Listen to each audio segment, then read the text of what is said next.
ಹರಿ ಓಂ ಶ್ರೀ ಗುರುಭ್ಯೋ ನಮಃ. ಇಂದಿನ ಸತ್ಸಂಗಕ್ಕೆ ಎಲ್ಲ ಆತ್ಮಜ್ಯೋತಿಗಳಿಗೂ ಆದರದ ಸ್ವಾಗತ. ಇಂದು ನಾವು ರಾಜವಿದ್ಯಾ ರಾಜಗುಹ್ಯ ಯೋಗದ 22ನೇ ಶ್ಲೋಕವನ್ನು ಮನನ ಮಾಡೋಣ. ಬನ್ನಿ ಪ್ರಿಯಾಂಕಾಜಿ, ನಾವು ಮೊದಲಿಗೆ ಶ್ಲೋಕವನ್ನ ಕಲ್ತ್ಕೊಳ್ಳೋಣ. ಅನನ್ಯಾಶ್ಚಿಂತಯಂತೋ ಮಾಂ ಅನನ್ಯಾಶ್ಚಿಂತಯಂತೋ ಮಾಂ ಯೇ ಜನಾ ಪರ್ಯುಪಾಸತೆ ಯೇ ಜನಾ ಪರ್ಯುಪಾಸತೆ ತೇಷಾಂ ನಿತ್ಯಾಭಿಯುಕ್ತಾನಾಂ ತೇಷಾಂ ನಿತ್ಯಾಭಿಯುಕ್ತಾನಾಂ ಯೋಗಕ್ಷೇಮಂ ವಹಾಮ್ಯಹಂ. ಯೋಗಕ್ಷೇಮಂ ವಹಾಮ್ಯಹಂ. ಪೂರ್ತಿ ಶ್ಲೋಕವನ್ನು ಒಂದ್ಸರ್ತಿ ಹೇಳ್ತೀರಾ? ಅಮ್ಮ ಹೇಳ್ತೀನಿ. ಅನನ್ಯಾಶ್ಚಿಂತಯಂತೋ ಮಾಂ ಯೇ ಜನಾ ಪರ್ಯುಪಾಸತೆ ತೇಷಾಂ ನಿತ್ಯಾಭಿಯುಕ್ತಾನಾಂ ಯೋಗಕ್ಷೇಮಂ ವಹಾಮ್ಯಹಂ. ಧನ್ಯವಾದಗಳು ಪ್ರಿಯಾಂಕಾಜಿ. ಇದರ ಅರ್ಥವನ್ನ ತಿಳಿದುಕೊಳ್ಳೋಣ. ಆದರೆ ಯಾರು ಯಾವಾಗಲೂ ನನ್ನನ್ನು ವಿಶೇಷ ಭಕ್ತಿಯಿಂದ ಪೂಜಿಸುತ್ತಾರೋ, ನನ್ನ ಅತೀಂದ್ರಿಯ ಸ್ವರೂಪವನ್ನು ಧ್ಯಾನಿಸುತ್ತಾರೋ, ಅವರಿಗೆ ನಾನು ಅವರ ಕೊರತೆಯನ್ನು ನೀಗಿಸುತ್ತೇನೆ ಮತ್ತು ಅವರಲ್ಲಿರುವುದನ್ನು ನಾನು ಸಂರಕ್ಷಿಸುತ್ತೇನೆ. ಇದರ ಪದಶಃ ಅರ್ಥವನ್ನು ಸಹ ತಿಳಿದುಕೊಳ್ಳೋಣ. ಅನನ್ಯಃ ಯಾವಾಗಲೂ, ಚಿಂತಯಂತಹ ಆಲೋಚಿಸು, ಮಾಂ ನಾನು, ಯೇ ಯಾರು, ಜನಃ ವ್ಯಕ್ತಿಗಳು, ಪರ್ಯುಪಾಸತೆ ವಿಶೇಷವಾಗಿ ಪೂಜಿಸು, ತೇಷಾಂ ಅವುಗಳಲ್ಲಿ, ನಿತ್ಯ ಅಭಿಯುಕ್ತಾನಂ ಯಾವಾಗಲೂ ಧ್ಯಾನಿಸುತ್ತಾರೋ, ಯೋಗ ಆಧ್ಯಾತ್ಮಿಕ ಸಾಧನೆಯನ್ನು ಪೂರೈಸುವುದು, ಕ್ಷೇಮಂ ಆಧ್ಯಾತ್ಮಿಕ ಆಸ್ತಿಗಳನ್ನು ರಕ್ಷಿಸಿ, ವಹಾಮಿ ಒಯ್ಯುತ್ತೇನೆ, ಅಹಂ ನಾನು. ಈಗ ಮನನ ಕಾರ್ಯವನ್ನ ಪ್ರಾರಂಭಿಸೋಣ. ನಾವು ನಮ್ಮೆಲ್ಲರ ಅನಿಸಿಕೆಗಳನ್ನ ಒಬ್ಬೊಬ್ಬರಾಗಿ ಹಂಚಿಕೊಳ್ಳೋಣ. ಕೊನೆಯದಾಗಿ ಸರ್ಮುಖೇನ ನಾವು ಸಂಪೂರ್ಣವಾಗಿ ಇದರ ವಿಶ್ಲೇಷಣೆಯನ್ನ ಕೇಳಿ ತಿಳಿದುಕೊಳ್ಳೋಣ. ಬನ್ನಿ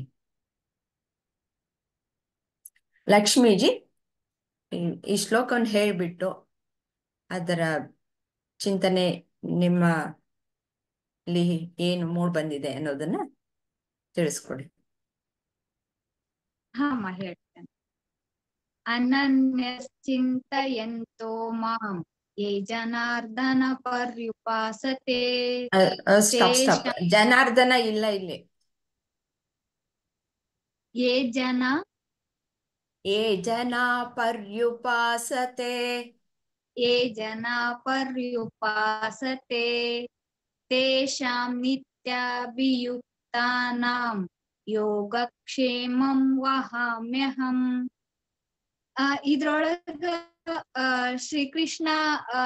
ಶ್ರೀಕೃಷ್ಣನ್ ಸೇವೆ ಅಥವಾ ದೇವ್ರ ಸೇವೆ ಯಾರ್ ಮಾಡ್ಕೊಂತ ಇದಾರ ಅವ್ರಿಗ್ ಬರ್ಬೇಕಾಗಿರೋದನ್ನು ಕೊಟ್ಟು ತನ್ನ ಬಂದಿರೋದನ್ನು ರಕ್ಷಣೆ ಮಾಡಿರ್ತಾರ ಅಂತ ಹೇಳಿ ಹೇಳ್ಕೊಡ್ತಾರಮ್ಮ. ಒಂದಂತೆ ಅಂತ ಹೇಳಿದ್ರ ಕುಚೇಲ ಕೃಷ್ಣನ್ ಭೇಟಿ ಆಗಕ್ ಬಂದಿರ್ತಾನ. ಅವಾಗ ಬರೀ ಅವ್ನ್ ಒಂದು ಹರ್ದಿರೋದು ಪಂಜಿ ಎಲ್ಲಾ ಹಾಕೊಂಡು ಒಂದ್ ಸ್ವಲ್ಪ ಅವಲಕ್ಕಿ ತಂದಿರ್ತಾನ್ರಿ. ಅದು ಅವಾಗ ಅವಂಗ ಕುಚೇಲಂಗ ಹೇಳಕ್ ಆಗ್ತಿರಲ್ಲ ತಂದ್ ಕಷ್ಟ ಎಷ್ಟೈತಿ ಏನು ಅಂತ ಹೇಳಿ. ಆದ್ರೆ ಕೃಷ್ಣ ಅದನ್ನ ಅರ್ಥ ಮಾಡ್ಕೊಂತಾರೆ. ಕೃಷ್ಣ ಅರ್ಥ ಮಾಡ್ಕೊಂಡು ಅವಂಗ ಏನೇನ್ ಬೇಕ ಅದನ್ನ ಅವ್ನ್ ಬಾಯ್ ಬಿಟ್ಟು ಹೇಳಾರ್ದನ್ನ ಅವಂದ್ ಕಷ್ಟನೆಲ್ಲ ನೀಗಿಸ್ತಾನ. ಆತರ ನಮ್ಮನ್ನು ಶ್ರೀಕೃಷ್ಣ ಯಾವಾಗ್ಲೂ ರಕ್ಷಣೆ ಮಾಡ್ತಾನ ಇರ್ತಾನ ಅಂತಂದ್ ಹೇಳಿ, ಯಾರು ದೇವರ ಸೇವೆ ಒಳಗ ಅಥವಾ ದೇವ್ರ ಸೇವೆ ಅನ್ನೋದ್ರಿಂದ ಮತ್ತೊಬ್ರು ಸೇವೆ ಒಳಗ್ರಿ ನಂದು ನಾನು ಅನ್ನೋದು ಸ್ವಂತದ್ ನೋಡ್ಕೊಳ್ಳಾರ್ದನ ಮತ್ತೊಬ್ರು ಸೇವೆ ಒಳಗಿರ್ತಾರ. ಅವ್ರಿಗೆ ಯಾವಾಗ್ಲೂ ಶ್ರೀಕೃಷ್ಣ ರಕ್ಷಣೆ ಮಾಡ್ತಾನ ಇರ್ತಾನ ಅಂತಂದ್ ಹೇಳ್ಕೊಟ್ಟಾರ ಅಂತ ಹೇಳಿ ನನಗ್ ಹಂಗ ಅನಿಸ್ತು ಅಮ್ಮ. ಧನ್ಯವಾದಗಳು ಲಕ್ಷ್ಮೀಜಿ. ಸುಲೋಚನಾಜಿ, ನಿಮ್ಮ ಅನಿಸಿಕೆ ಏನು ಅಂತ ಹಂಚ್ಕೊಳ್ತೀರಾ? ಆಯ್ತು ಬನ್ನಿ. ಅನನ್ಯಾ ಚಿಂತಯಂತು ಮಾಂ ಯೇ ಜನಾ ಪರ್ಯುಪಾಸತೆ ತೇಷಾ ನಿತ್ಯಾಭಿಯುಕ್ತಾನಾಂ ಯೋಗಕ್ಷೇಮಂ ವಹಾಮ್ಯಹಂ. ಇಲ್ಲಿ ಕೃಷ್ಣ ಏನು ಭರವಸೆ ಕೊಡ್ತಾನೆ ಅಥವಾ ನಮ್ಗೆ ಏನು ಈ ಮೂಲಕ ತಿಳಿಸ್ತಾ ಇದ್ದಾನಂದ್ರೆ, ಯಾರು ಭಗವಂತನ ಸೇವೆ ಅಂದ್ರೆ ಖಾಲಿ ಪೂಜೆ ಪುರಸ್ಕಾರ ಅಂತಲ್ಲ. ಏನ್ ಕೆಲಸ ಮಾಡ್ತಿರ್ತೀವೋ, ನಾವ್ ಏನ್ ಕರ್ಮ ಮಾಡ್ತಿರ್ತೀವೋ ಅಲ್ಲೆಲ್ಲ ಇದು ಭಗವಂತನ ಸೇವೆ, ಭಗವಂತನ ಕೆಲಸ ನಾನ್ ಮಾಡ್ತಾ ಇರುವುದು ಅಂತ ಸದಾ ಕಾಲ ಅವನನ್ನು ಧ್ಯಾನಿಸ್ಕೊಂಡು ಏನ್ ಕರ್ಮ ಮಾಡ್ತಾರೆ, ತನ್ನನ್ನು ಮರೆಯದೆ ಆ ಕರ್ಮ ಮಾಡ್ತಿರುವಾಗ ಅವರಿಗೆ ಆ ಮನಸ್ಸಿನಲ್ಲಿ ಬರುವಂತ ಯೋಚನೆಗಳು ಶುದ್ಧವಾಗಿರ್ತವೆ. ಹಾಗೆ ಆ ಜ್ಞಾನ ಭಗವಂತನ ಪ್ರಾಪ್ತಿ ತನಗಾಗ್ತದೆ ಅನ್ನೋ ಒಂದು ಭರವಸೆ ಇರುತ್ತಲ್ಲ, ಆ ಒಂದು ಸೇವೆಯಿಂದ ಭಗವಂತ ಅವರಿಗೆ ದರ್ಶನ ಕೊಡ್ತಾನೆ ಅಥವಾ ಪ್ರಾಪ್ತಿ ಆಗ್ತಾನೆ. ಆದ್ರೆ ಆ ಪ್ರಾಪ್ತಿ ಆಗುವುದಂದ್ರೆ ನಮ್ಮಲ್ಲಿ ಏನಿಲ್ವೋ ಅದು ಸಿಗುವುದು. ಆಮೇಲೆ ಆ ಪ್ರಾಪ್ತಿ ಆದದ್ದನ್ನ ತಾನೇ ರಕ್ಷಣೆ ಮಾಡ್ತೇನೆ ಅಂತ ಶ್ರೀಕೃಷ್ಣ ಹೇಳ್ತಾನೆ. ಅದು ಹೇಗೆ ರಕ್ಷಣೆ ಮಾಡ್ತಾನೆ ಅಂತ ಹೇಳಿದ್ರೆ, ಈಗ ನಾವೊಂದು ಕೆಲಸ ಮಾಡ್ತಿರ್ಬೇಕಾದ್ರೆ ನಮ್ಗೆಲ್ಲರಿಗೂ ಅನುಭವ ಆಗ್ತದೆ, ಏನೇನೋ ಅಡ್ಡಿ ಆತಂಕಗಳು ಬರ್ತಾವೆ. ಆ ಸಾಧನೆ ಮಾಡ್ಬೇಕಾದಾಗ ಆ ಅಡ್ಡಿ ಆತಂಕಗಳನ್ನು ಭಗವಂತ ನಿವಾರಿಸಿ ನಿಮ್ಮ ಸಾಧನೆಗೆ ದಾರಿ ಮಾಡಿ ಕೊಡ್ತಾನೆ. ಆ ಸಾಧನೆ ಮಾಡಿದಾಗ ನಿಮ್ಗೆ ಏನು ಸಿಗ್ತದೆ ಫಲ, ಅದನ್ನು ಅವನು ನಿಮಗೆ ಕಾಯ್ದು ಕೊಡ್ತಾನೆ. ಅಂದ್ರೆ ಒಮ್ಮೆ ಭಗವಂತನ ದರ್ಶನ ಆಯ್ತು ಅಂದ್ರೆ ಅದು ಮತ್ತೆ ಹೋಗುದಿಲ್ಲ. ಭಗವಂತ ಸಾಕ್ಷಾತ್ಕಾರ ನಿಮ್ಮ ಮನಸ್ಸಲ್ಲಿ ಬಂತು, ನಿಮ್ಗೆ ಭಗವಂತನ ಪ್ರಾಪ್ತಿ ಆಯ್ತು ಅಂದ್ರೆ ಆ ಭಗವಂತನ ಜ್ಞಾನ ನಮ್ಮಲ್ಲಿ ತುಂಬಿರುವುದು. ಆ ಜ್ಞಾನ ಬಂದಾಗ ನಿಮ್ಮ ಮನಸ್ಸಷ್ಟು ಪರಿಶುದ್ಧವಾಗಿರ್ತದೆ. ಆದ್ರಿಂದ ಭಗವಂತ ಹೇಳ್ತಾನೆ, ಸದಾ ಕಾಲ ನನ್ನನ್ನು ಯಾರು ಭಕ್ತಿಯಿಂದ ಪ್ರೇಮದಿಂದ ನನ್ನನ್ನು ನೆನೀತಾರೋ ನಾನು ಅವರಿಗೆ ಸದಾ ಕಾಲ ಅವರ ಯೋಗಕ್ಷೇಮವನ್ನು ನೋಡ್ಕೊಳ್ತೇನೆ ಅನ್ನುವ ಒಂದು ಅನಿಸಿಕೆ. ಇನ್ನೇನಾದ್ರೂ ಹೇಳ್ಬೇಕು ಅಂತಿದ್ದೀರಾ? ಇಲ್ಲಿ ಹೇಳ್ಬೇಕಂದ್ರೆ ತುಂಬಾ ಇರ್ತದೆ. ಹೇಳ್ತಾ ಹೋದ್ರೆ ಅದು ತುಂಬಾ ಹೇಳಿ ದೈನಂದಿನ ಜೀವನದಲ್ಲಿ ನಾವು ತುಂಬಾ ಅನುಭವಗಳನ್ನು ಪಡಿತಾ ಇರ್ತೇವಲ್ಲ. ಈಗ ನಮ್ಗೆ ಎಷ್ಟೊಂದ್ಸಲ ನನಗೆ ಏನೋ ಒಂದು ಕೆಲಸ ಮಾಡ್ಬೇಕು ಅಂತ ಹೊರಟಾಗ ನನ್ಗೆ ಆಗುದಿಲ್ಲ, ಇದು ತುಂಬಾ ಕಷ್ಟ ಇದೆ, ನಂಗೆ ಆಗ್ತಾ ಇಲ್ಲ ಅನ್ನೋ ಒಂದು ಹಿಂಜರಿಕೆ ಬಂದ್ಬಿಡ್ತದೆ. ಆ ಟೈಮಲ್ಲಿ ನೀವು ಯೋಚನೆ ಮಾಡಿ, ಇಲ್ಲ ನನ್ ಜೊತೆ ಕೃಷ್ಣ ಇದ್ದಾನೆ, ನನ್ಗೆ ಈ ಕೆಲಸ ಮಾಡ್ಲಿಕ್ಕೆ ಅವನೇ ಸ್ಫೂರ್ತಿ. ಅದು ನಿಮ್ಮ ತಲೆಯಲ್ಲಿ ಬಂದ ತಕ್ಷಣ ನಿಮ್ಗೆ ಇಲ್ಲದ ಒಂದು ಉತ್ಸಾಹ ಬಂದ್ಬಿಡ್ತದೆ. ಭಗವಂತ ನಮ್ ಕೈಯಿಂದ ಏನ್ ಮಾಡಿಸ್ಕೊಳ್ಬೇಕು ಅದನ್ನ ಚೆನ್ನಾಗಿ ಮಾಡಿಸ್ಕೊಡ್ತಾನೆ. ಆವಾಗ ನಮ್ಗೇನ್ ಸಿಗ್ತದೆ ಹೇಳಿ, ಒಂದು ತೃಪ್ತಿ. ಆ ತೃಪ್ತಿಯೇ ಭಗವಂತನ ಪ್ರಾಪ್ತಿ. ಮತ್ತೆ ನಿಮ್ಮ ಮನಸ್ಸಲ್ಲಿ ಬೇರೆ ಯಾವ ದುರಾಲೋಚನೆಗಳು ಬರುವುದಿಲ್ಲ, ಯಾವ ಒಂದು ಹೆದರಿಕೆ ಭಯನೂ ಇರುವುದಿಲ್ಲ. ಈ ಭಯ ನಿವಾರಣೆ ಅನ್ನೋದು ಭಗವಂತನ ಪ್ರಾಪ್ತಿಯಿಂದಲೇ ಹೋಗುದು. ನಿಮ್ಗೆ ಭಯ ಬಂತು ಅಂದ್ರೆ ನೀವಲ್ಲಿ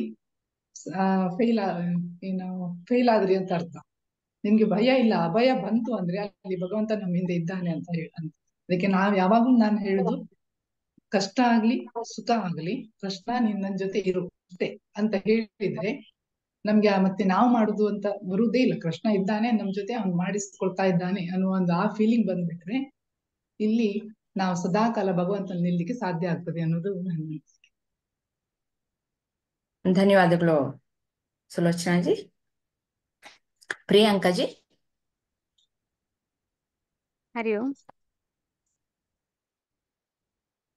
ಇದರ ಅರ್ಥ ತಿಳಿಸ್ಕೊಡ್ತೀರಾ? ನನ್ನನ್ನು ವಿಶೇಷ ಭಕ್ತಿಯಿಂದ ಪೂಜಿಸುತ್ತಾರೋ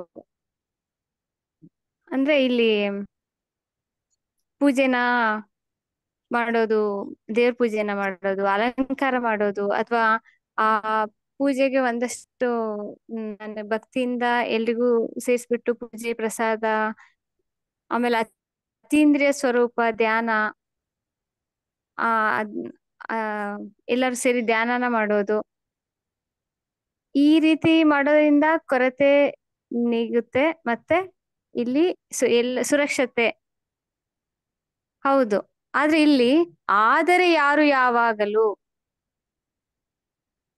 ಆದರೆ ಅಂದ್ರೆ ಇಲ್ಲಿ ನನ್ನನ್ನ ವಿಶೇಷ ಭಕ್ತಿಯಿಂದ ಪೂಜಿಸುತ್ತಾರೆ. ಪೂಜೆ ಅದು ಯಾವ ರೀತಿ ಪೂಜೆನಾದ್ರೂ ಆಗಿರ್ಬೋದು. ಈಗ ಯಾರಿಗೋ ಕಷ್ಟ ಇದೆ ಅಂತಿದ್ರೆ, ಅಥವಾ ಅಲ್ಲಿ ಯಾರೋ ಏನೋ ಒಂದ್ ಮಗು ಬಿದ್ದಿದೆ, ಅಥವಾ ಯಾರಿಗೂ ಏನೋ ವಯಸ್ಸಾಗಿರೋರು ಬಿದ್ದಿದಾರೆ ಅಂತಿದ್ರೆ, ಆ ಸಮಯದಲ್ಲಿ ನಾವು ಹೋಗಿ ಅದನ್ನ ಅದು ಒಂಥರ ಪೂಜೆನೆ, ಅದೊಂದು ಭಕ್ತಿನೇ ಅಂತ ಅಲ್ಲಿ ಹೋಗಿ ಅದೊಂದು ಧ್ಯಾನ ಅಂತ ಮಾಡಿದಾಗ ಅದನ್ನು ಅಲ್ಲಿ ಒಂದ್ ಕೊರತೆ ಮತ್ತೆ ಅಲ್ಲೊಂದು ಸುರಕ್ಷತೆ ಆಗುತ್ತೆ. ಇನ್ನೊಂದು, ಈಗ ನನ್ನ ಕಷ್ಟದಲ್ಲಿ ಯಾರೊಬ್ರು ಬರ್ತಾರೆ, ಓ ದೇವ್ರ ದರ್ಶನ ಆದಂಗ ಆಯ್ತು, ನನಗೆ ಯಾರೋ ನನಗೆ ಆ ರೂಪದಲ್ಲಿ ಬಂದ್ರು, ಇಲ್ಲಿ ಅವ್ರು ನನಗೆ ದರ್ಶನ, ದೇವ್ರ ದರ್ಶನ, ಯಾಕಂದ್ರೆ ಅವ್ರು ಬೇರೆ ಅಲ್ಲ, ನಾನ್ ಬೇರೆ ಅಲ್ಲ.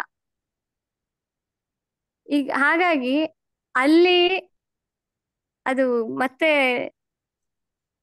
ಅವರಲ್ಲೂ ನಾನಿರೋದ್ರಿಂದ, ನನ್ನಲ್ಲೂ ಅವ್ರು ಇರೋದ್ರಿಂದ, ಎಲ್ಲ ಒಂದೇ ಆಗಿರೋದ್ರಿಂದ ಈ ರೀತಿ ಯಾರೋ ನನಗೆ ಆ ಸಮಯದಲ್ಲಿ ಸಿಕ್ಕಾಗ,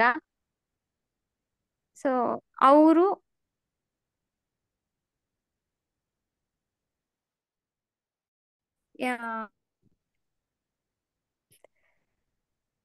ಅವ್ರು ನನ್ನನ್ನ ಈಗ ನನಗೆ ಅವ್ರ ಮೇಲೆ ಒಂದು ವಿಶೇಷ ಭಕ್ತಿ, ಅವ್ರ ಮೇಲೆ ಒಂದು ಪ್ರೀತಿ, ಯಾಕಂದ್ರೆ ಅವ್ರು ನನಗೆ ಕಷ್ಟದಲ್ಲಿ ನನಗೆ ಆ ಸಮಯದಲ್ಲಿ ಸಿಕ್ರು.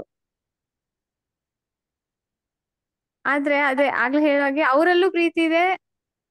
ಸೊ ಹಾಗಾಗಿ ಅದು ಆ ಆ ಪ್ರೀತಿ, ಆ ಒಂದು ಭಕ್ತಿ ಹಾಗಿರೋದ್ರಿಂದ, ಎಲ್ಲದ್ರ ಮೇಲೆ ಪ್ರೀತಿ ಇರೋದ್ರಿಂದ ಅದು ಸಹಜ, ಅದು ಆ ಸಮಯದಲ್ಲಿ ಆ ಒಂದು ಏನು ಬೇಕು ಅಂತಿರುತ್ತೋ ಅದು ಸರಿ ಹೋಗುತ್ತೆ. ಆಮೇಲೆ ಅಲ್ಲಿ ಖಂಡಿತವಾಗ್ಲೂ ಇಲ್ಲಿ ಕೊರತೆ ನಿಗದ್ಮೇಲೆ ಅದು ಸುರಕ್ಷಿತವಾಗೂ ಇರುತ್ತೆ ಅಂತ ಅನಿಸ್ತಮ್ಮ. ಧನ್ಯವಾದಗಳು. ಧನ್ಯವಾದಗಳು ಪ್ರಿಯಾಂಕಾಜಿ. ಕುಸುಮಾಜಿ. ಅನನ್ಯ ಚಿಂತಯಂತೋ ಮಾಂ ಯೇ ಜನಃ ಪರ್ಯುಪಾಸತೆ ತೇಷಾಂ ನಿತ್ಯಾಭಿಯುಕ್ತಾನಾಂ ಯೋಗಕ್ಷೇಮಂ ವಹಾಮ್ಯಹಂ. ಎಷ್ಟ್ ಚೆನ್ನಾಗಿ ಹೇಳಿದ್ರಿ ನೋಡಿ, ಇವಾಗ ತುಂಬಾ ಚೆನ್ನಾಗಿ ಹೇಳಿದ್ರಿ. ಅವಾಗ ಇಲ್ಲ ಕಾನ್ಶಿಯಸ್ ಆಗೋಗ್ತೀರಾ ಅಷ್ಟೇ ನೀವು. ಇಲ್ಲ, ಒತ್ತುಗಳಿಲ್ಲ ಇಲ್ಲಿ. ಒತ್ತುಗಳು ಬಂದ್ಬಿಟ್ರೆ ನಂಗೆ ಕಷ್ಟ. ನನ್ ಮಗಳು ಅದನ್ನೇ ಬೈತಾ ಇದ್ಲು. ಇದು ನಾನ್ ದೇವ್ರಲ್ಲಿ ನಂಬಿಕೆ ಇಡ್ಬೇಕು. ಏನ್ ಕೆಲ್ಸ ಮಾಡ್ರು ನಾವ್ ದೇವ್ರ ನೋಡ್ಕೋತಾನೆ ಅಂತ ನಾವ್ ಹೇಳ್ಬಿಟ್ರೆ, ನಮ್ಗೆ ದೇವ್ರ ಮೇಲೆ ನಂಬಿಕೆ ಇಟ್ಕೊಂಡು ಮಾಡಿದ್ರೆ ಎಲ್ಲಾ ಕೆಲ್ಸಾನು ಆಗತ್ತೆ ಅನ್ಕೊಂಡಿದ್ದೀನಮ್ಮ. ದೇವ್ರ ಮೇಲೆ ನಮ್ಗೆ ನಂಬಿಕೆ ಇಡ್ಬೇಕು, ಜ್ಞಾನ ಇರ್ಬೇಕು. ಯಾವಾಗ್ಲೂ ದೇವ್ರ ಜ್ಞಾನನೇ ಇರ್ಬೇಕು. ಜ್ಞಾನ ಇದ್ರೆ ದೇವ್ರ ನಮ್ ಸಹಾಯಕ್ಕೆ ಬರ್ತಾನೆ ಅನ್ಕೊಳ್ತೀನಿ ಅಷ್ಟೇ ಅಮ್ಮ. ಧನ್ಯವಾದಗಳು ಕುಸುಮಾಜಿ. ಅನನ್ಯವಾದ ಭಕ್ತಿ ಇಡ್ಬೇಕು, ಬೇರೆ ಯಾವುದರ ಕಡೆ ಇಲ್ಲದೆ ಭಗವಂತನ ಕಡೆಯೇ ವಿಶೇಷವಾಗಿ ನಾವು ಕೇಂದ್ರೀಕರಿಸಿ ನಾವು ಧ್ಯಾನವನ್ನು ಮಾಡಿದಾಗ, ಪೂಜೆ ಮಾಡಿದಾಗ ನಾವು ಏನ್ ಪಡಿತೀವಿ? ಯೋಗ ಅಂತಂದ್ರೆ ಜೀವಾತ್ಮ ಪರಮಾತ್ಮನಲ್ಲಿ ಸಾಯುಜ್ಯತೆಯನ್ನ ಪಡೆಯೋದು. ಹಾಗೆ ಆ ಒಂದು ಹಂತಕ್ಕೆ ತಲುಪ್ತಾರೆ. ಅದು ಕ್ಷೇಮಂ ವಹಾಮ್ಯಂ. ಆ ಅಂತಹ ಒಂದು ಹಂತಕ್ಕೆ ಹೋದಾಗ ಭಗವಂತನಿಗೆ ಅದನ್ನ ಕಾಪಾಡುವಂತಹ ಒಂದು ಹೊಣೆಗಾರಿಕೆ ಇದೆ. ಅದನ್ನ ಕಾಪಾಡ್ತೀನಿ ಅಂತಂದ್ಬಿಟ್ಟು ಶ್ರೀಕೃಷ್ಣ ನಮಗೆ ಭರವಸೆಯನ್ನ ಇಲ್ಲಿ ಕೊಡ್ತಾ ಇದ್ದಾರೆ. ನಾವು ಸ್ಥೂಲವಾಗಿ ನೋಡಿದಾಗ, ನಾವು ಯಾವಾಗ ಭಗವಂತನ ನಂಬಿ ಅನನ್ಯವಾಗಿ ನಾವು ಧ್ಯಾನಿಸ್ತೀವೋ, ಪೂಜೆ ಮಾಡ್ತೀವೋ ಭಕ್ತಿಯಿಂದ, ಆಗ ನಮ್ಮ ಆಗುಗಳನ್ನೆಲ್ಲ ಅತ್ತ ನೋಡ್ಕೊಳ್ತಾನೆ ಅನ್ನೋದು ಸ್ಥೂಲವಾದರೆ, ಇಲ್ಲಿ ನಾವು ಒಳಹೊಕ್ಕು ನೋಡಿದಾಗ ಇದು ಒಂದು ಆಧ್ಯಾತ್ಮಿಕ ಸಾಧನೆ ಆಗಿ ಕಾಣಿಸುತ್ತೆ. ಒಂದು ಭಕ್ತಿ ಮಾರ್ಗದಲ್ಲಿ ಪೂಜೆ ಮಾಡ್ತಾ ಹೋದರೆ ಎಲ್ಲ ನಮ್ಮ ಒಂದು ವಾಸನೆಗಳು ಏನಿವೆ ಅವುಗಳೆಲ್ಲನೂ ಹೊರಟೋಗ್ಬಿಡುತ್ತೆ. ಕೊನೆಯದಾಗಿ ಜೀವಾತ್ಮನು ಪರಮಾತ್ಮನಲ್ಲಿ ಸೇರ್ಕೊಳ್ತಾನೆ. ಆವಾಗ ಜೀವಾತ್ಮ ಪರಮಾತ್ಮ ಒಂದೇ ಆಗೋದಾಗ ಅವನು ಜ್ಞಾನಿ ಆಗೋಗ್ತಾನೆ. ಅವಾಗ ಯಾವಾಗ ಒಂದು ಸರ್ತಿ ಜ್ಞಾನಿ ಆಗ್ತಾನೋ, ಆ ಸ್ಥಾನದಲ್ಲಿ ನಿಂತುಕೊಳ್ತಾನೋ, ಮತ್ತೆ ಪುನಃ ಈ ಲೌಕಿಕ ಪ್ರಪಂಚದ ಆಗು ಹೋಗುಗಳಿಗೆ ಅವನು ಯಾವುದಕ್ಕೂ ಸ್ಪಂದಿಸುವುದಿಲ್ಲ. ತಾನು ಪರಮಾತ್ಮನೇ ಅನ್ನುವ ಒಂದು ಸ್ಥಾನದಲ್ಲಿ ನಿಂತ್ಕೊಳ್ಳೋದಕ್ಕೆ ಸಾಧ್ಯವಾಗುತ್ತೆ. ಅಲ್ಲೇ ಪರ್ಮನೆಂಟ್ ಆಗಿ ಇರ್ತಾನೆ. ಅದನ್ನ ಪೂರ್ತಿಯಾಗಿ ಪರಮಾತ್ಮನೇ ಆಗೋದ್ಮೇಲೆ ಇನ್ನು ಬೇರೆ ಏನು ಇಲ್ವೇ ಇಲ್ವಲ್ಲ. ಅದು ಇಲ್ಲಿ ನನಗೆ ಅರ್ಥ ಕಂಡು ಬರ್ತಾ ಇರೋದು. ಇದರ ಸಂಪೂರ್ಣ ವಿವರಣೆಯನ್ನ ನಾವು ಸರ್ ಮುಖೇನ ಕೇಳಿ ತಿಳಿದುಕೊಳ್ಳೋಣ. ಸರ್, ಇದರ ವಿಶ್ಲೇಷಣೆಯನ್ನ ತಿಳಿಸ್ಕೊಡ್ತೀರಾ? ಧನ್ಯವಾದ ಅಮ್ಮ. ಈಗ ನಾವು ಜೀವನದಲ್ಲಿ ಏನೋ ಗಳಿಸ್ತಾ ಇರ್ತೀವಿ. ನಮ್ಮ ಮನೆ ಅಂತ ಇರುತ್ತೆ, ಮನೇನ ನಾವು ಸಿಂಗಾರ ಮಾಡ್ತೀವಿ. ಆಮೇಲಿಂದ ನಾವು ಮನೆಯಲ್ಲಿ ಏನೋ ಒಂದಷ್ಟು ಸಾಮಾನುಗಳೆಲ್ಲ ತಂದಿಟ್ಕೊಳ್ತೀವಿ. ಈಗ ನಾವು ಏನೋ ತಂದಿಡೋ ಸಾಮಾನು, ಉದಾಹರಣೆಗೆ ನೀವು ಕೂತ್ಕೊಳ್ಳೋ ಚೇರ್ ಅಂತಾನೆ ಇಟ್ಕೊಳ್ಳೋಣ, ನೀವು ಕೂತ್ಕೊಳ್ಳೋ ಫರ್ನಿಚರ್ ಅಂತ ಇಟ್ಕೊಳ್ಳೋಣ. ಆ ಫರ್ನಿಚರು ಇವತ್ತು ಬೆಳಗ್ಗೆ ತಂದ್ರಿ, ಇವತ್ತು ಸಾಯಂಕಾಲದೊಳಗಡೆ ಪುನಃ ಮುರಿದೋಯ್ತು ಅಂತಂದ್ರೆ ನಿಮ್ಗೇನು ಅನ್ಸುತ್ತೆ? ಅಯ್ಯೋ ಕಳಪೆ ಸಾಮಾನು ಅನ್ಸುತ್ತೆ. ಆಗ ನಿಮ್ಮ ಮನಸ್ಸು ಏನು ಆಗುತ್ತೆ? ಅಯ್ಯೋ ಇದು ಸರಿಯಾಗಿ ಕಾಪಾಡ್ಕೊಳ್ಳೋಣ ಹೆಂಗೆ ಅನ್ನೋ ಕಡೆನೇ ನಿಮ್ಮ ಮನಸ್ಸು ಹೋಗ್ತಾ ಇರುತ್ತೆ ಅಲ್ವಾ? ಹೀಗೆ ನಾವು ನಮ್ಮ ವಸ್ತುಗಳನ್ನ ತಗೊಳ್ಬೇಕಾದ್ರೂ ನಾವೇನು ಗಮನ ಕೊಡ್ತೀವಿ? ಇದು ಒಳ್ಳೆ ಕ್ವಾಲಿಟಿನಾ, ಇದು ಚೆನ್ನಾಗಿದೆಯಾ, ಇದು ಸ್ವಲ್ಪ ಜಾಸ್ತಿ ದಿವಸ ಬಾಳಿಕೆ ಇರುತ್ತಾ? ನೀವು ಬಟ್ಟೆ ತಗೊಳ್ಳೋದಿರ್ಬೋದು, ಫರ್ನಿಚರ್ ತಗೊಳ್ಳೋದಿರ್ಬೋದು, ಏನೇ ಸಾಮಾನು ಇರ್ಬೋದು, ಆ ವಸ್ತು ಮೇಲೆ ಒಂದು ಭರವಸೆ ಇಡಕ್ಕಾಗತ್ತಾ ಅನ್ನೋ ದಿಕ್ಕಿನಲ್ಲೇ ಯಾವಾಗಲೂ ನಾವು ಯೋಚನೆ ಮಾಡ್ತೇವೆ ಅಲ್ವಾ? ನಾವು ಯಾರೇ ಆದರೂ ಏನೇ ಸಾಮಾನು ತಗೊಳ್ಬೇಕಾದ್ರೂ ಅದು ಇವತ್ತು ತಗೊಂಡು ತಕ್ಷಣ ಸ್ವಲ್ಪಕ್ಕೆ ನಾಶ ಆಗ್ಬಿಡುತ್ತೆ ಅಂತಂದ್ರೆ ನಮ್ಗೆ ಅದ್ರ ಮೇಲ್ಗಡೆ ಭರವಸೆ ಕಡಿಮೆ ಆಗ್ಬಿಡುತ್ತೆ. ಈಗ ಅದೇ ತರ ನಮಗೆ ಶ್ರೀಕೃಷ್ಣ ಯಾವ ಒಂದು ವಿಷಯದಲ್ಲಿ ಭರವಸೆ ಕೊಡ್ತಾ ಇದ್ದಾರೆ? ಅವ್ರು ನಮ್ಗೆ ಏನ್ ಭರವಸೆ ಕೊಡ್ತಾ ಇದ್ದಾರೆ ಅಂತಂದ್ರೆ, ನೋಡಪ್ಪ ಅರ್ಜುನ, ನೀನು ಎಲ್ಲಿಯ ತನಕ ನಿನ್ನ ಆಧ್ಯಾತ್ಮಿಕ ಸಾಧನೆ ಏನು?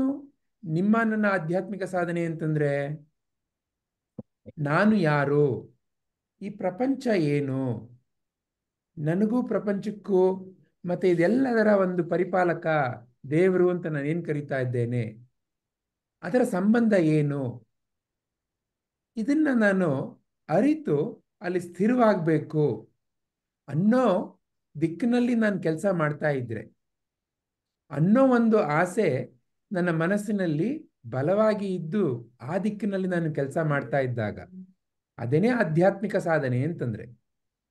ಅಥವಾ ಅದನ್ನ ಸಂಕ್ಷಿಪ್ತವಾಗಿ ಹೇಳಬೇಕು ಅಂತಂದ್ರೆ, ನನ್ನ ಮನಸ್ಸಿನಲ್ಲಿ ಮುಕ್ತಿಯ ಕಡೆ ಗಮನ ಇದ್ದಾಗ, ನಾನು ಈ ಪ್ರಪಂಚದಲ್ಲಿ ಏನೋ ಇದ್ದೇನೆ, ಆದರೆ ನಾನು ಬೇರೆ ಬೇರೆ ರೀತಿಯ ಪ್ರಪಂಚದ ಏರು ಇಳಿತಗಳಲ್ಲಿ ನನಗೆ ಮನಸ್ಸಿನಲ್ಲಿ ಖಿನ್ನತೆ ದುಃಖ ಎಲ್ಲ ಆಗ್ತಾ ಇದೆ.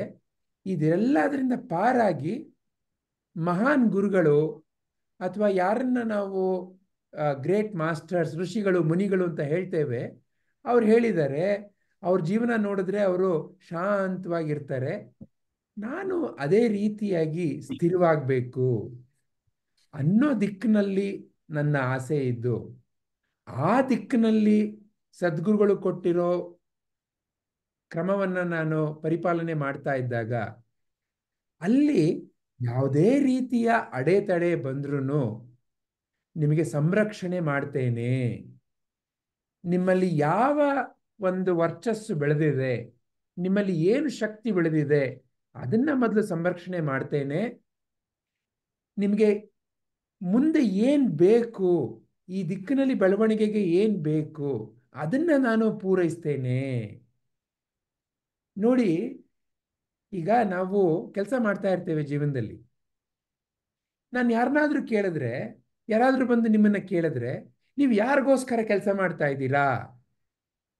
ನಮ್ಮ ಮನಸ್ಸಿನಲ್ಲಿ ಸಹಜವಾಗಿ, ಈಗ ಉದಾಹರಣೆಗೆ ಅಡಿಗೆ ಮಾಡ್ತಾ ಇದ್ರೆ, ನನ್ನ ಕುಟುಂಬದವ್ರಿಗೋಸ್ಕರ ಕೆಲಸ ಮಾಡ್ತಾ ಇದ್ದೀನಿ. ನನ್ನ ಗಂಡ, ನನ್ನ ಹೆಂಡತಿ, ನನ್ನ ಮಕ್ಕಳು ಅವ್ರು ನೋಡ್ಕೊಳ್ಳೋ ಕೆಲಸ ಮಾಡ್ತಾ ಇದ್ದೀನಿ. ಅಥವಾ ನಾನಾ ನನ್ನ ಬಾಸ್ ಅಂತ ಇದ್ದಾರೆ ಅವ್ರಿಗೋಸ್ಕರ ಕೆಲಸ ಮಾಡ್ತಾ ಇದ್ದೀನಿ, ನಾನಾ ನನ್ನ ಮಗನಿಗೋಸ್ಕರ ಕೆಲಸ ಮಾಡ್ತಾ ಇದ್ದೀನಿ. ಹೀಗೆ ನಾವು ಇನ್ಯಾರೋ ಒಬ್ಬರಿಗೆ ಕೆಲಸ ಮಾಡ್ತಾ ಇದ್ದೀವಿ ಅಂತ ಅಂದ್ಕೊಂಡಿದ್ದೀವಿ ಅಲ್ವಾ? ಆದರೆ ಆ ಇನ್ಯಾರೋ ಅನ್ನೋದನ್ನ ನಾವು ಆ ಪರಮಾತ್ಮನ ಕೆಲಸ ಅಂತ ಮಾಡ್ಲಿಕ್ಕೆ ಶುರು ಮಾಡಿದಾಗ ನಮ್ಮ ಜೀವನ ಅದ್ಭುತವಾಗಿ ಬದಲಾವಣೆ ಆಗ್ಬಿಡುತ್ತೆ. ಅದೇ ಇಲ್ಲಿ ಈ ಚಿತ್ರದಲ್ಲಿ ನಿಮ್ಗೆ ಕಾಣಿಸ್ತಾ ಇರೋದು. ನಮ್ಮ ಆತ್ಮಜ್ಯೋತಿ ಸತ್ಸಂಗದಲ್ಲಿ ಒಂದು ಜೀವಂತ ಉದಾಹರಣೆ. ಈ ಚಿತ್ರದಲ್ಲಿ ನಿಮ್ಗೆ ಏನ್ ಕಾಣಿಸ್ತಾ ಇದೆ? ಇಲ್ಲಿ ಪ್ರಭುಜಿ ಕಾಣಿಸ್ತಾ ಇದ್ದಾರೆ, ಇಲ್ಲಿ ಟಿವಿನಲ್ಲಿ ಒಬ್ಬರು ವಯೋವೃದ್ಧರು ಕಾಣಿಸ್ತಾ ಇರ್ಬೋದು ತಮಗೆ. ಇವರ ಹೆಸರು ಆತ್ಮಜ್ಯೋತಿ ಕುನ್ನಿಕೃಷ್ಣನ್ ಅಂತ. ಇವರು ಪ್ರಭುಜಿ ಅವರ ಶಿಷ್ಯರು. ಪ್ರಭುಜಿ ಅವರು ಕೇರಳದಲ್ಲಿ ಒಂದು ಕ್ಲಾಸ್ ಮಾಡ್ತಾ ಇದ್ರು. ಈ ಕುನ್ನಿಕೃಷ್ಣನ್ ಅನ್ನೋರು ಅವರು ಸ್ವಲ್ಪ ದೂರದ ಹಳ್ಳಿಯಿಂದ ಇವರ ಕ್ಲಾಸಿಗೆ ಬಂದು ಪ್ರಭುಜಿ ಅವ್ರ ಹತ್ರ ಒಂದಷ್ಟು ಭಗವದ್ಗೀತೆ ಪುಸ್ತಕಗಳನ್ನ ತಗೊಂಡು ಹಳ್ಳಿಯಲ್ಲಿ ಹಂಚಬೇಕು ಅನ್ನೋ ಒಂದು ಸಂಕಲ್ಪ ಮಾಡಿಕೊಂಡ್ರು. ಪ್ರಭುಜಿಯವರು ಬೆಂಗಳೂರಿನಿಂದ 2 ದೊಡ್ಡ ಬ್ಯಾಗ್ಗಳಲ್ಲಿ ಭಗವದ್ಗೀತೆ ಪುಸ್ತಕಗಳನ್ನ ತಗೊಂಡೋದ್ರು. ಆ ಕುನ್ನಿಕೃಷ್ಣನವ್ರು ಬಂದರು. ಪ್ರಭುಜಿಯವ್ರ ಬ್ರೇಕ್ ಇತ್ತು, ಕ್ಲಾಸ್ ಮಾಡ್ತಾ ಇದ್ದ ಮಧ್ಯದಲ್ಲಿ ಒಂದು ಸ್ವಲ್ಪ ಹೊತ್ತು ಮಾತ್ರ. ಆವಾಗ ಅವ್ರಿಗೆ ಈ 2 ದೊಡ್ಡ ದೊಡ್ಡ ಚೀಲನ ಕೊಟ್ಟರು. ಅವರು ಆ ಸಮಯದಲ್ಲಿ 76 ವರ್ಷದ ವಯೋವೃದ್ಧರು. ಯಾರು? ಕುನ್ನಿಕೃಷ್ಣನವರು. ಈ 2 ಚೀಲಗಳು ದೊಡ್ಡ ದೊಡ್ಡ ಚೀಲಗಳು. ಅದನ್ನ ನೋಡಿ ಅವ್ರು ಹೇಳಿದ್ರು, ಅಯ್ಯೋ ಇದನ್ನ ನಾನು ಹ್ಯಾಕ್ ತಗೊಂಡು ಹೋಗ್ಲಿ, ನಾನು ಒಬ್ಬನೇ ಬಂದಿದ್ದೀನಿ, ಅದಲ್ದೇ ನಾನು 2 ಬಸ್ ಬೇರೆ ಬದಲಾವಣೆ ಮಾಡಬೇಕು, ಅಲ್ಲಿ ಬೇರೆ ತುಂಬ ನಡಿಬೇಕು, ಇದು ಬಹಳ ಕಷ್ಟ ಅಲ್ಲ, ಹೇಗೆ ಮಾಡಲಿ ಅಂತ ಹೇಳಿದ್ರು. ಪ್ರಭುಜಿಯವರಿಗೆ ಇವಾಗ ಕ್ಲಾಸಿಗೆ ಲೇಟ್ ಆಗ್ತಾ ಇತ್ತು. ಆ ಕ್ಷಣದಲ್ಲಿ ಅವ್ರ ಮನಸ್ಸಿನಲ್ಲಿ ಒಂದು ವಿಚಾರ ಬಂತು. ಅವರು ಕೇಳಿದ್ರು ಕುನ್ನಿಕೃಷ್ಣನವ್ರಿಗೆ, ಈಗ ನೀವು ಆಫೀಸಲ್ಲಿ ಯಾರೋ ಒಬ್ರು ಕೆಲಸ ಮಾಡ್ತಾರಲ್ಲ, ಅವ್ರು ಯಾರಿಗೋಸ್ಕರ ಕೆಲಸ ಮಾಡ್ತಾ ಇದ್ದಾರೆ? ಅವ್ರು ಹೇಳಿದ್ರು, ಆಫೀಸ್ನಲ್ಲ ಬಾಸ್ಗೋಸ್ಕರ. ಆ ಬಾಸು ದುಡ್ಡನ್ನು ಕೊಡ್ತಾರಲ್ಲ, ಅದಕ್ಕೋಸ್ಕರ ಅವ್ರಿಗೋಸ್ಕರ ಕೆಲಸ ಮಾಡ್ತಾ ಇದ್ದಾರೆ. ಈಗ ಈ ಭಗವದ್ಗೀತೆ ಕೆಲಸ, ಈ ಒಂದು ಸೇವೆಯ ಕೆಲಸ ಯಾರಿಗೋಸ್ಕರ? ಎಲ್ಲ ಭಗವಂತನಿಗೋಸ್ಕರ, ಶ್ರೀಕೃಷ್ಣನಿಗೋಸ್ಕರ ಅಲ್ವಾ? ಈಗ ನಿಮ್ಮ ಆಫೀಸ್ ಕೆಲಸದಲ್ಲಿ ನಿಮ್ಗೆ ಏನಾದ್ರು ತೊಂದರೆ ಆಯಿತು ಅಂತಂದ್ರೆ ನಿಮ್ಮ ಬಾಸ್ ತಾನೇ ಬಂದು ಎಲ್ಲ ನೋಡ್ಕೊಳ್ಬೇಕು ನಿಮಗೆ. ಕೆಲವು ಸತಿ ಆಗತ್ತಲ್ವಾ, ನೀವು ಕೆಲಸ ಮಾಡ್ತಾ ಇರ್ತೀರ, ಕೆಲಸ ಮಾಡ್ತಾ ಇದ್ದಾಗ ಆ ಕೆಲಸದಲ್ಲಿ ಏನೋ ಕಷ್ಟ ಬಂತು, ನೀವು ಮಾಡ್ಲಿಕ್ಕೆ ಆಗಲೇ ಇಲ್ಲ. ಅವಾಗ ಏನು ಮಾಡ್ತೀರಾ? ಹೋಗಿ ಬಾಸ್ ಹತ್ರ ಹೇಳ್ತೀರಾ, ನೋಡಪ್ಪ ಇಷ್ಟೆಲ್ಲ ಮಾಡದೆ ಆಗಲಿಲ್ಲ ಅಂತ ಕೈ ಬಿಟ್ಬಿಡ್ತೀವಿ ಅಲ್ವಾ? ಅವಾಗ ಆ ಬಾಸ್ ಅನ್ನೋರು ನೋಡ್ಕೊಳ್ಬೇಕಲ್ವಾ? ಯಾಕೆ? ಅವ್ರು ಅದಕ್ಕೆ ಹೊಣೆ ತಗೊಂಡಿದ್ದಾರೆ. ಯಾರೋ ಕಸ್ಟಮರ್ ಹತ್ರನೋ ಯಾರ ಹತ್ರನೋ ದುಡ್ಡು ಇಸ್ಕೊಂಡು ಹೊಣೆ ತಗೊಂಡಿದ್ದಾರೆ. ಹಾಗಾಗಿ ಅವ್ರು ಏನು ಮಾಡ್ತಾರೆ? ಆಗಲಿ ಬೇರೆ ಏನಾರು ನೋಡೋಣ ಅಂತ ನೋಡ್ಕೊಳ್ತಾರೆ. ಅದೇ ಥರ ಅವರು ಈಗ ಈ ಭಗವದ್ಗೀತೆ ಕೆಲಸ, ಈ ಸೇವೆಯ ಕೆಲಸ, ಇದರ ಹೊಣೆ ಯಾರ್ದು? ಶ್ರೀಕೃಷ್ಣಂದು. ಅವರೇ ನೋಡ್ಕೊಳ್ತಾರೆ ಅನ್ನೋ ವಿಚಾರ ಅವ್ರ ಮನಸ್ಸಿಗೆ ಬಂತು. ಅದನ್ನು ಹೇಳಿ ಅವ್ರ ಕ್ಲಾಸ್ಗೆ ಹೋಗ್ಬಿಟ್ರು. ಆ ಕುನ್ನಿಕೃಷ್ಣನವ್ರಿಗೆ ಏನಪ್ಪ ಈ ಥರ, ಈಗ ಹೆಂಗೆ ತೊಗೊಂಡೋಗ್ಲಿ ಅಂತ ಅಲ್ಲಿ ಬಸ್ ಸ್ಟ್ಯಾಂಡ್ ಹತ್ರ ಹೇಗೋ ತೊಗೊಂಡೋದ್ರು. ಆ ಬಸ್ ಸ್ಟ್ಯಾಂಡ್ ಹತ್ರ ತೊಗೊಂಡೋದ್ರೆ ಅಲ್ಲಿ ಆವತ್ತು ಆ ಜಾಗದಿಂದ ಅವ್ರ ಊರಿಗೆ ದಿವಸದಲ್ಲಿ ಒಂದೇ ಸರ್ತಿ ಒಂದು ಬಸ್ಸು, ನೇರ ಬಸ್ಸು, ಆ ಬಸ್ಸೇ ನಿಂತಿದೆ. ಅಷ್ಟೇ ಅಲ್ಲ, ಇವ್ರು ತೊಗೊಂಡು ಬರ್ತಿರೋದು ನೋಡ್ಬಿಟ್ಟು ಅಲ್ಲಿ ಒಬ್ಬ, ಓ ಇದನ್ನ ಮೇಲ್ಗಡೆ ಹಾಕ್ಬೇಕಾ ಅಂತ ಹೇಳಿ ಆತನ ಇಸ್ಕೊಂಡು ಎಲ್ಲ ಮೇಲ್ಗಡೆ ಹಾಕಿ ಗಟ್ಟಿಯಾಗಿ ಕಟ್ಟಿ, ಎಲ್ಲ ಸರಿ ಇದೆ ನೀವು ಕೂತ್ಕೊಳ್ಳಿ ಅಂತ ಇಟ್ಟ. ಅಷ್ಟಾಯ್ತಾ? ಇವರಲ್ಲೋಗಿ ಇಳಿದ್ರು ಅವ್ರ ಹಳ್ಳಿ ಹತ್ರ. ಅಲ್ಲಿಂದ ಇನ್ನೂ ದೂರ ಇದೆ ಅವ್ರ ಮನೆ, ಅಲ್ಲಿಗೆ ಹೋಗ್ಬೇಕು. ಅಷ್ಟರಲ್ಲಿ ಯಾರೋ ಒಬ್ಬ ಮೇಲ್ಗಡೆಯಿಂದ, ಓ ನಾನು ಇಳಿಸ್ತಾ ಇದ್ದೀನಿ, ನಿಂದು ಇಳಿಸ್ಬಿಡ್ಲಾ, ಏನು ನಿಮ್ದು ಸಾಮಾನು ಇದೆಯಾ ಅಂತ ಹೇಳಿ ಇದನ್ನ ಸಾಮಾನು ಇಳಿಸ್ದ. ಆ 2 ಚೀಲನ, ದೊಡ್ಡ ದೊಡ್ಡ ಚೀಲನ ಅವ್ರು 2 ಹಿಡ್ಕೊಂಡು ನಿಂತ್ಕೊಂಡ್ರು. ಆ ಬಸ್ ಹೋಯ್ತು.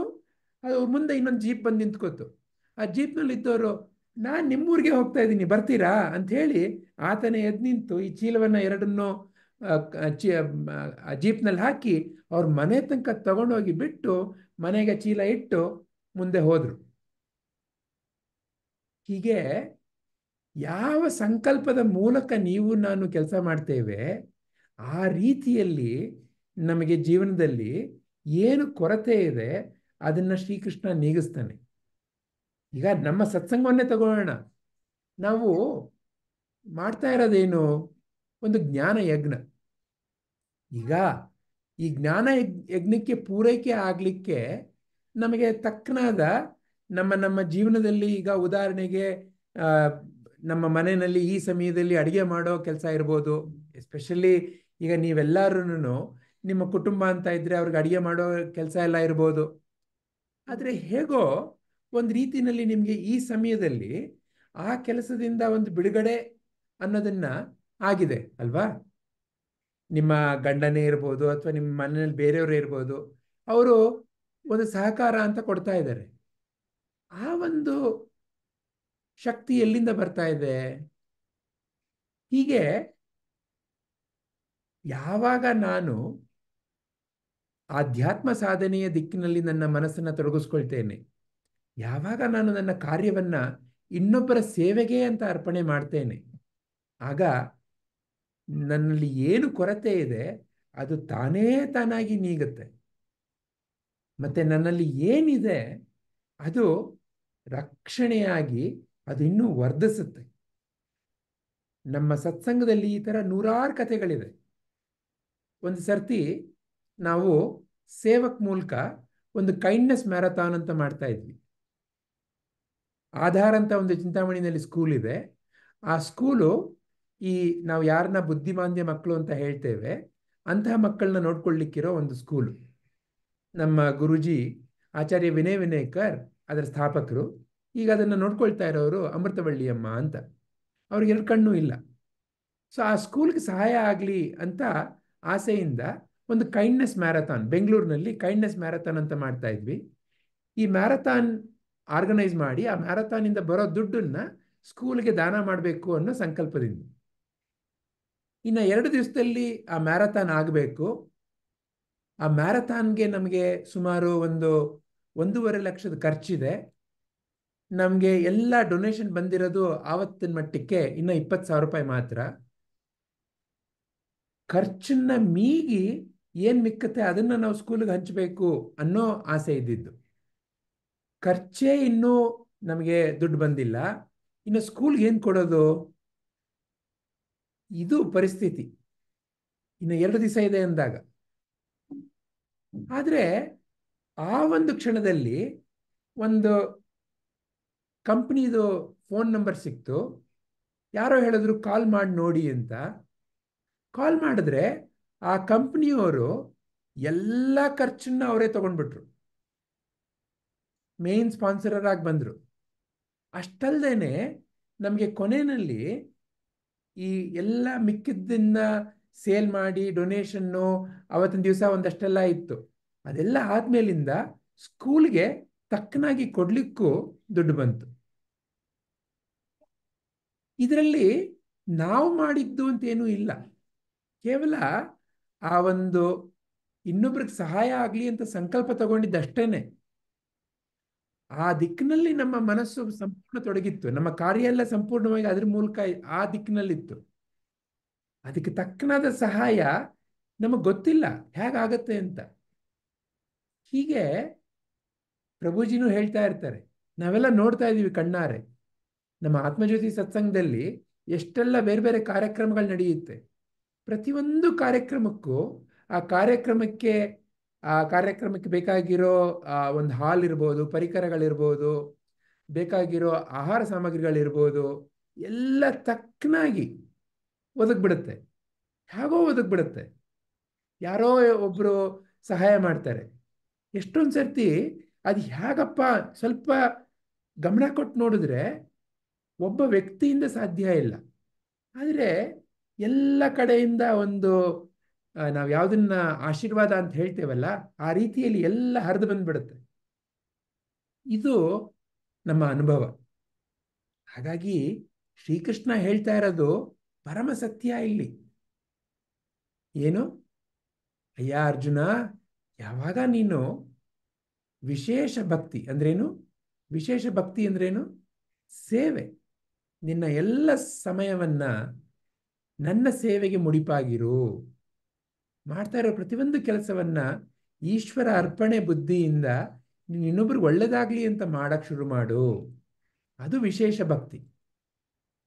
ಅಂತಹ ಒಂದು ಕಾರ್ಯವನ್ನ ಮಾಡ್ತಾ ಇದ್ದಾಗ ನಿನ್ನಲ್ಲಿ ಏನು ಕುಂದುಕೊರತೆ ಅಂತ ನಿನಗನ್ಸುತ್ತೆ, ಅದನ್ನು ನೀಗಿಸ್ಲಿಕ್ಕೆ ಬೇಕಾಗಿರೋ ಸಹಾಯ ತಾನೇ ತಾನಾಗಿ ಒದಗಿ ಬರುತ್ತೆ. ನಿನ್ನಲ್ಲಿ ಏನು ಇದೆ ಅದನ್ನ ಸಂರಕ್ಷಣೆ ತಾನೇ ತಾನಾಗಿ ಆಗತ್ತೆ ಅನ್ನೋ ಒಂದು ವಿಶ್ವಾಸ, ಭಗವಂತನ ವಿಶ್ವಾಸ.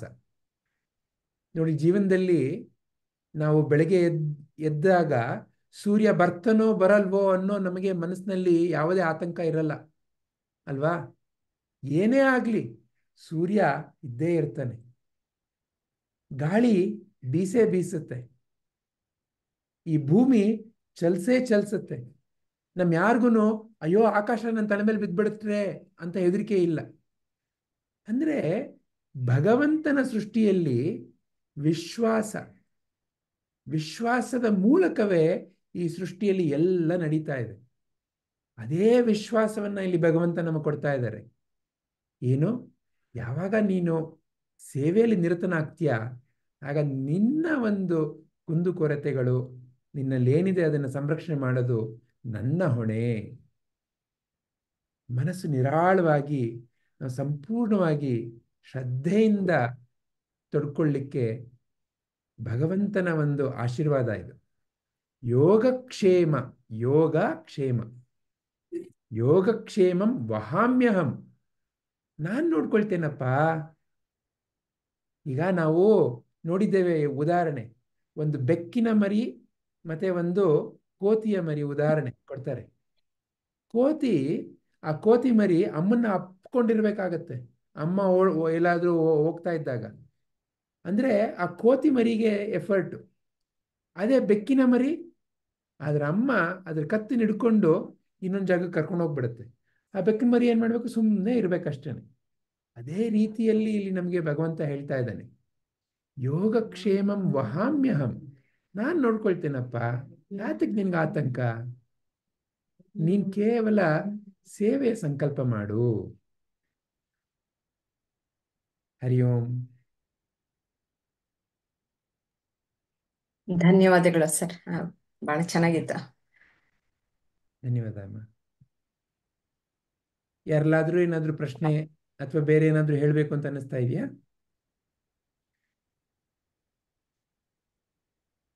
ಇಲ್ಲ ವಿಜಯ್ಜಿ, ಇನ್ನೂ ಸ್ವಲ್ಪ ಕೇಳೋಣ ಅನ್ನುವ ಆ ರೀತಿಯಲ್ಲಿ ಹುಟ್ಟಿದ್ದು. ಈ ಒಂದು ಶ್ಲೋಕದ ಒಂದು ನಾವು ಎಲ್ಲರ ಜೀವನದಲ್ಲೂ ನೋಡ್ತೀವಿ ಅಂತ ಅನ್ಸುತ್ತೆ. ಇದು ಎಲ್ಲೆಲ್ಲೂ ಕಾಣಬರುವಂತದ್ದು. ಇಲ್ಲಿ ಸದ್ಭಾವನೆಯಿಂದ ಮಾಡುವ ಸತ್ಕರ್ಮಗಳು ಸತ್ಫಲವನ್ನೇ ಕೊಡುತ್ತವೆ ಅನ್ನುವ ರೀತಿಯಲ್ಲಿ ಕೃಷ್ಣ ಹೇಳ್ತಾನೆ. ತುಂಬಾ ಅನನ್ಯ ಪ್ರೀತಿಯಿಂದ, ಪ್ರೇಮದಿಂದ ನೀವು ಯಾವ ಕರ್ಮ ಮಾಡ್ತೀರಾ ಅದು ಎಲ್ಲವೂ ನನ್ಗೆ ಸೇರ್ತದೆ ಅನ್ನೋದು ಅವನ ಉಪದೇಶ ಅರ್ಜುನನಿಗೆ.